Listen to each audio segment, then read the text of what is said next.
Welcome! In today's video, you're going to learn some pen techniques. You can use these techniques to create different values and textures. Enjoy! Today we're going to go over hatching, cross-hatching, stippling, and scribbling. We're going to be creating little value scales with these mark-making techniques. When you are working with hatching, you're working with parallel lines. The closer that you have your parallel lines, the darker your value will be. When you start spreading out your parallel lines, the more gray it will be. If you really spread out your parallel lines and use even partial lines, the more light your value will be. Okay, so there you go. So hatching could be used for all sorts of different things. You could work with the parallel lines to give that like texture flow for fur, maybe even work on like the bark of trees, all sorts of different things.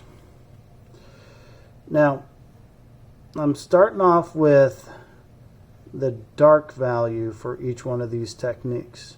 The next technique that I'm doing is cross-hatching. So cross-hatching is where you crisscross your lines, and sometimes you could combine both cross-hatching and hatching together. Now, as you spread out your lines a little bit more, you're going to let some more white show through the paper. So that's going to make it look more gray. You don't always have to complete a line in mark making. So you could always use partial lines. So you could create yourself a kind of light gray. So the more technique, the darker it will be.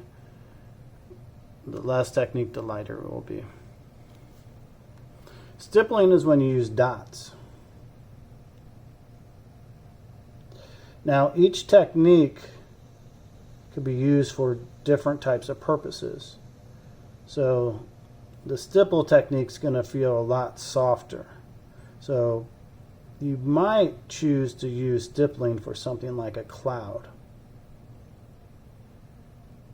So with each one of these techniques, you're giving that surface feel. You're giving something you're giving your artwork a texture, plus you could create the value, the lightness or darkness.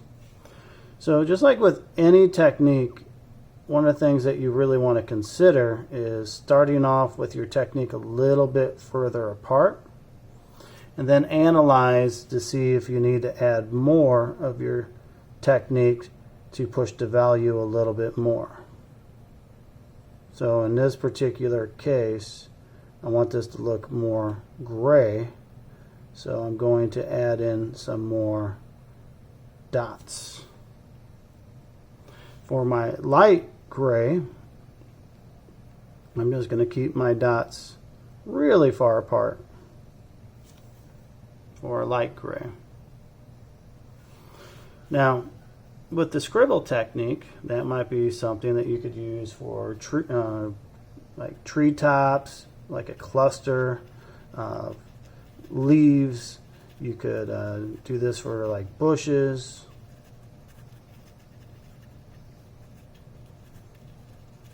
So the more technique that you make, the darker it will be.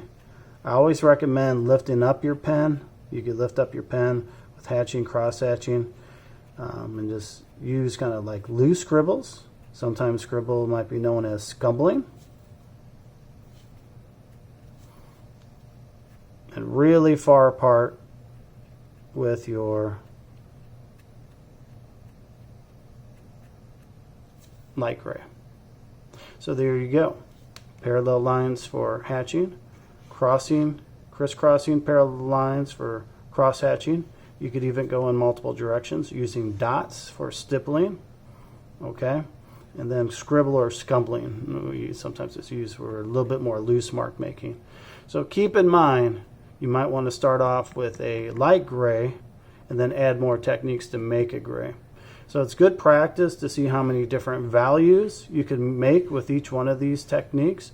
Also, you could be inventive with drawing techniques to see some other mark making processes to give that illusion of texture and value. So good luck with your mark making, and good luck creating different values with all these approaches. Thank you for watching the video today. I hope you had fun learning all the different pen techniques. I suggest that you use those techniques to create something amazing.